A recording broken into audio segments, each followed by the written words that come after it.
Hello dear children, welcome to grammar class. So children, in the previous class we have started the new chapter of prepositions. So it was a very new word for you, preposition. और हमने इसमें क्या समझा था? Prepositions are the words which tell us about the place of a noun.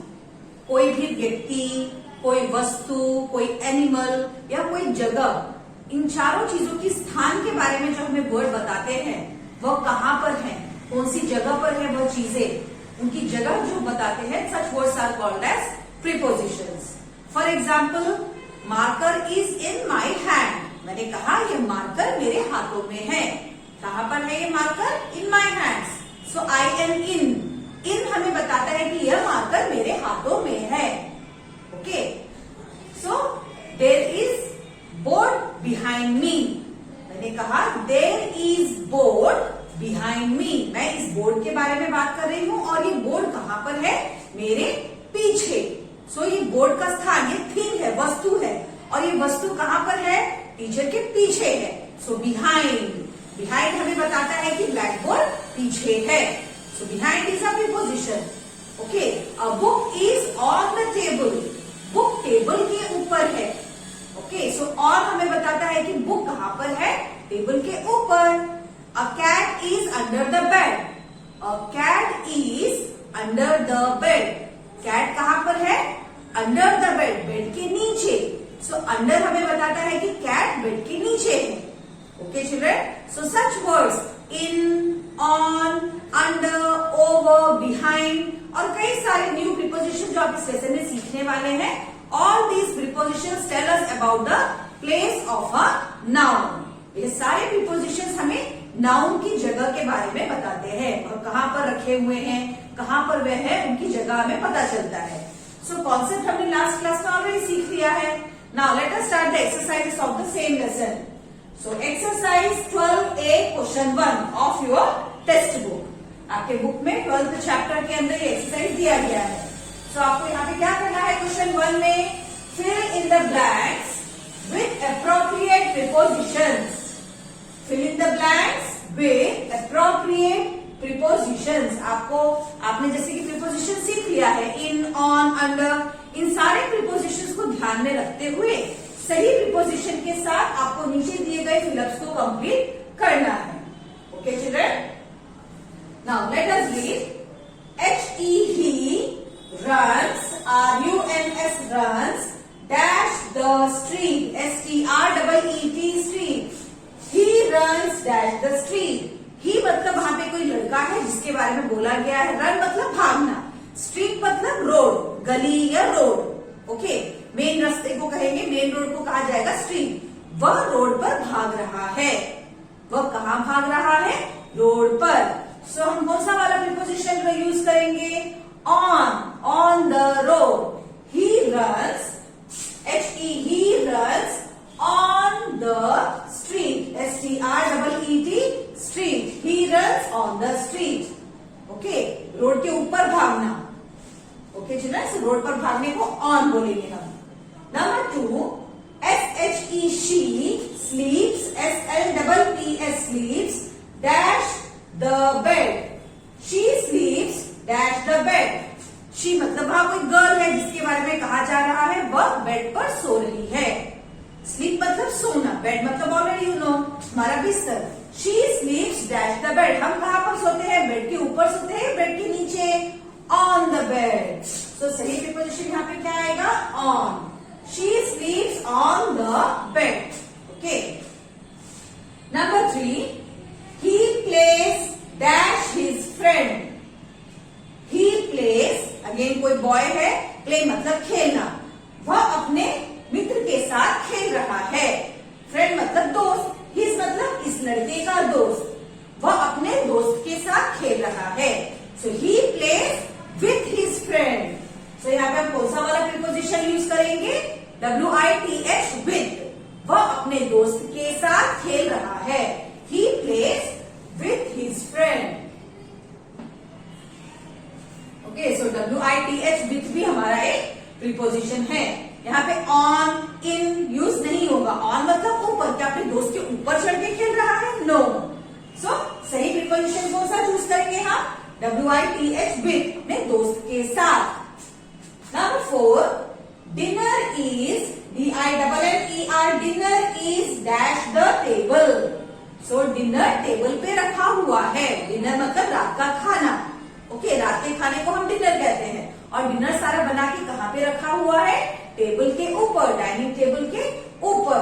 सो जब कोई हम ऊपर वाली बात करते हैं तो कौन सा वाला प्रीपोजिशन आता है? Dinner is on the table.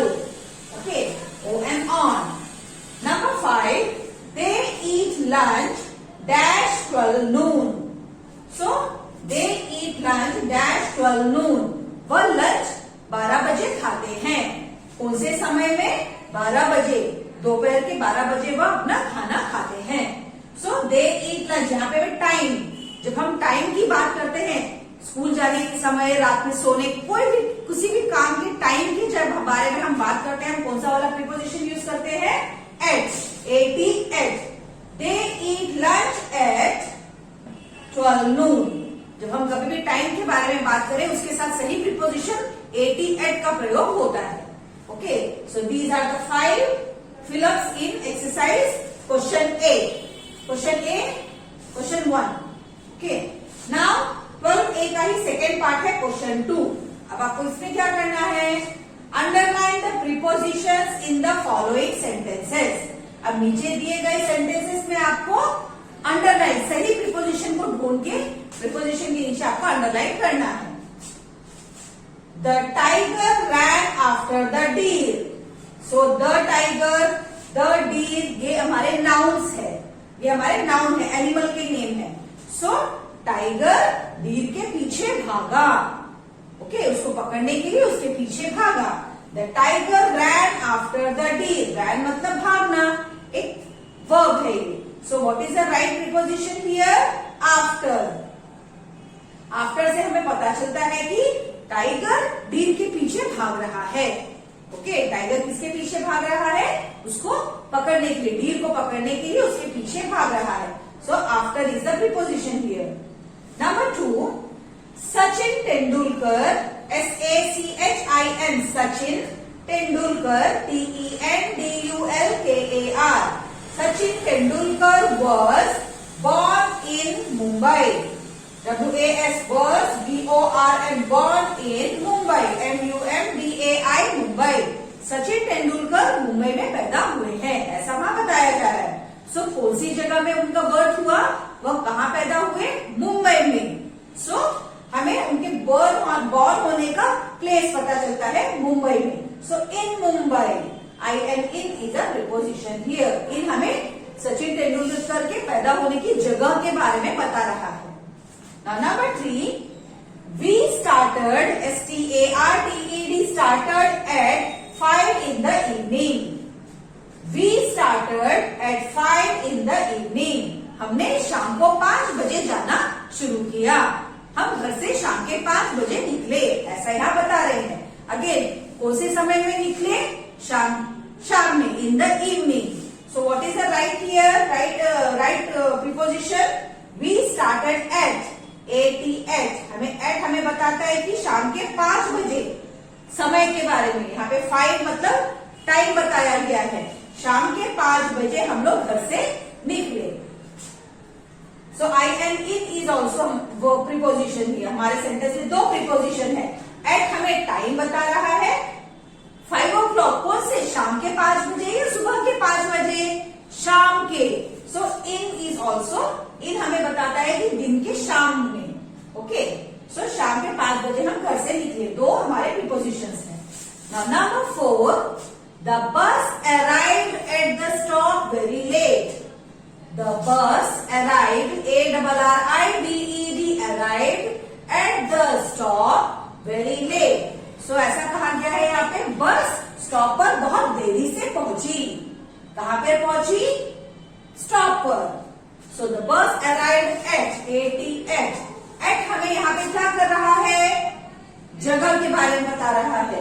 सो बस कहां पे पहुंची? स्टॉप पर, मगर कैसे? Very late. सो एट हमें टाइम भी बताता है और प्लेस के बारे में भी यहाँ पे बता रहा है। Number 5, Raju is sitting on the floor. Raju is sitting, SITTING, sitting on the floor. Raju कहां पर बैठा है? फ्लोर पर, जमीन के ऊपर. सो ऑन हमें बताता है कि राजू फ्लोर पर बैठा है. Number 6, the bird is sitting on the roof of the house. The bird is sitting, bird बैठी है, मगर कहां बैठी है? घर की छत पर. रूफ का मतलब क्या होता है?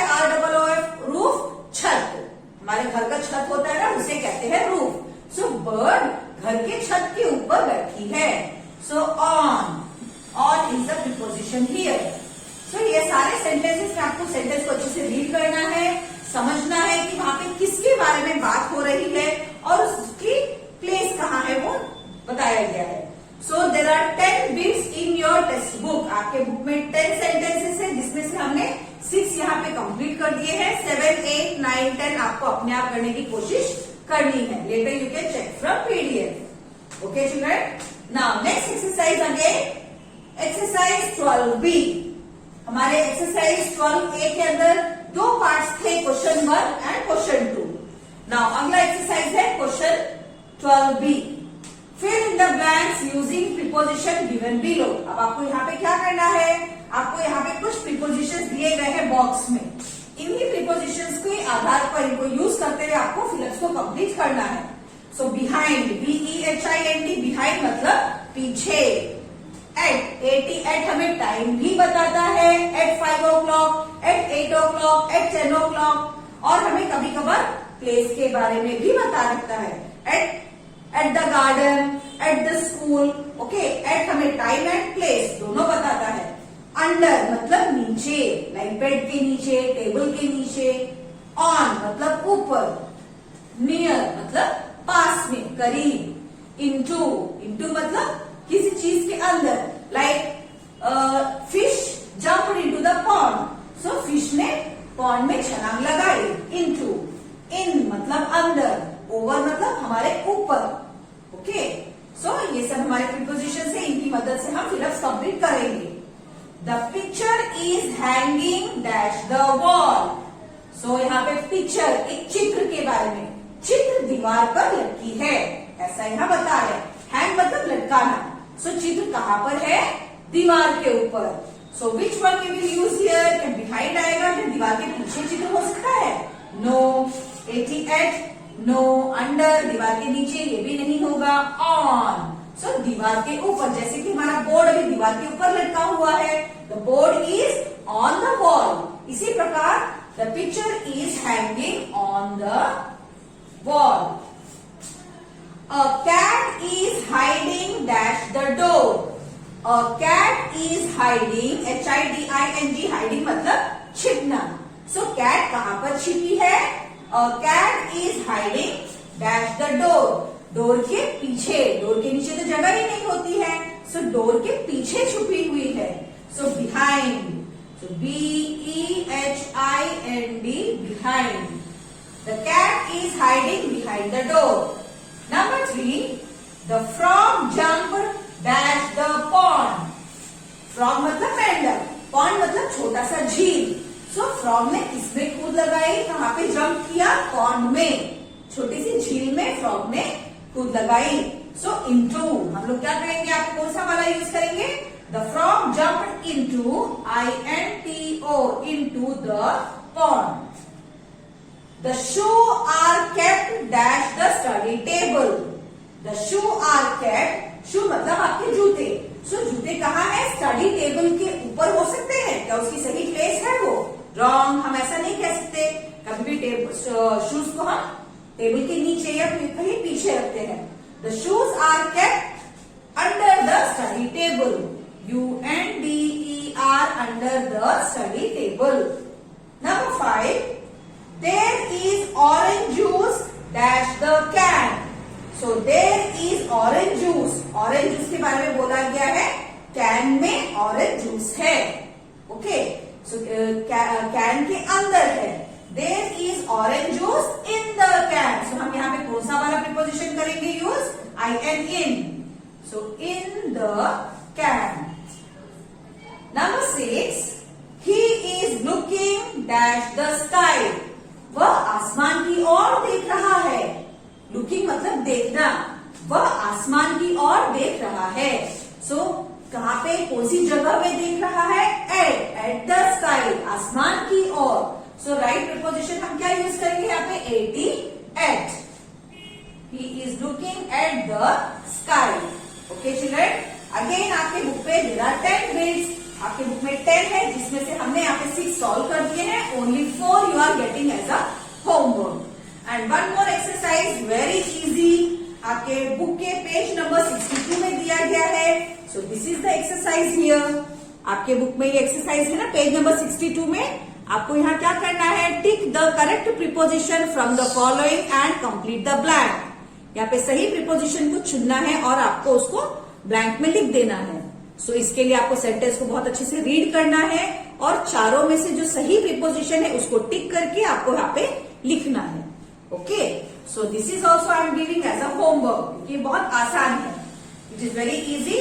ध्यान से करने की कोशिश करिए, अच्छे से सेंटेंस को रीड करिए, बाद में आप पीडीएफ पे से चेक कर सकते हैं। Okay children, take care, bye bye.